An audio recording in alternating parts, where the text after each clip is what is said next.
কালো টুপি পরাইছে। তখন আসলে আমার তো এই ধরনের এক্সপিরিয়েন্স হয় নাই। তখন আমি ভেবেই নিয়েছিলাম যে এমনি এই ধরনের পরিস্থিতি বিভিন্ন জায়গায় বিল্ডিং এর ছাদ থেকে গুলি লেগে মানুষ মরছে, সো বোধহয় আজকে হয়তো শেষ দিন, হয়তো দেখা যায় ওরা গুলি টুলি করে মেরে বলবে যে মারা গেছে কোনোভাবে। কারণ ওই সময় তো টেলিভিশন পত্র পত্রিকায় তারা যেভাবে বয়ান বা ন্যারেটিভ দিবে ওইভাবে তারা লিখবে।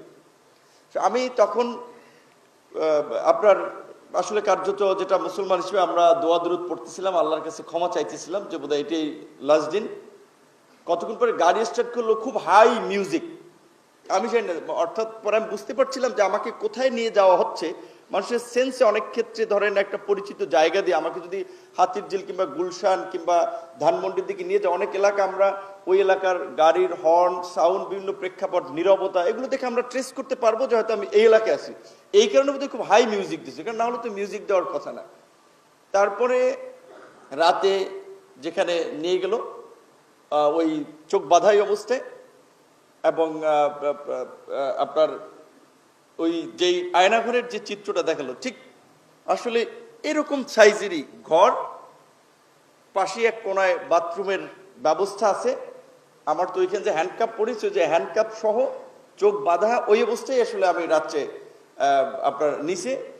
তারপরে কখন যে দিন হয়েছে আর কখন যে রাত হয়েছে সেটা কিছু জানি না, কিন্তু নেয়ার পরেই আমাকে ওই জিজ্ঞাসাবাদের জন্য চেয়ারে, এটা তো থানায় না, কিন্তু এটা ওই যে নিয়েছে, কোথায় নিয়েছে আমি জানি না, ওইখানে খুব উচ্চ শব্দে আসলে অলওয়েজ আমার মনে হতো লাইক মেশিন চলতো, যেন বাইরের কোনো কিছু সম্পর্কে টের না পাওয়া যায়।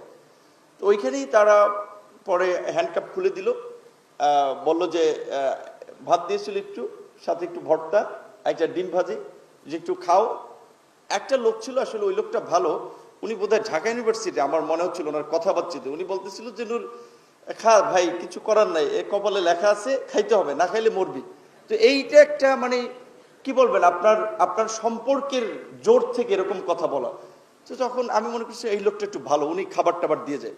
আমি তখন 2 দিনের মতো ছিলাম, একটু বোঝার চেষ্টা করছিলাম, ভাই আপনারা কি জোর করিয়া নিয়ে আসছে এবং এই কাজে ব্যবহার করতেছে, নাকি আপনি উইলিংলি করতেছেন? সে কিছু বলে নাই, বলছে যে কপালের লিখুন, এক সময় জানবি। এ বলছে মহসিনুলের ক্যান্টিনে আলমগীরের চেয়ে কিছু খাবার সেম আছে, ও খারাপ না একেবারে। তো মহসিনুলের ক্যান্টিনে আলমগীরের কথা বলতেছে, তার মানে উনি এর সাথে পরিচিত। তো একবার আমার ওই আপনার একবার জিজ্ঞাসাবাদের জন্য যারা আসছিল তাদের আসার আগে চোখ বেঁধে নেয়, দেখতে দেন। তো আমি আমার একবার খাপ করে এটা একটু সরে ওনাকে দেখতে চেয়েছিলাম। তো আসলে এখন তখন ওনার সাথে আরো একজন ছিল, উনি আবার ঠাস করে মানে আমার ঠিক এইখানে একটা মারলো একেবারে, যে কেন আমি ওইটুকু ধরতে গেলাম। এই তো ওরা জিজ্ঞাসাবাদ করলো, আমি বুঝতে পারছি ওনার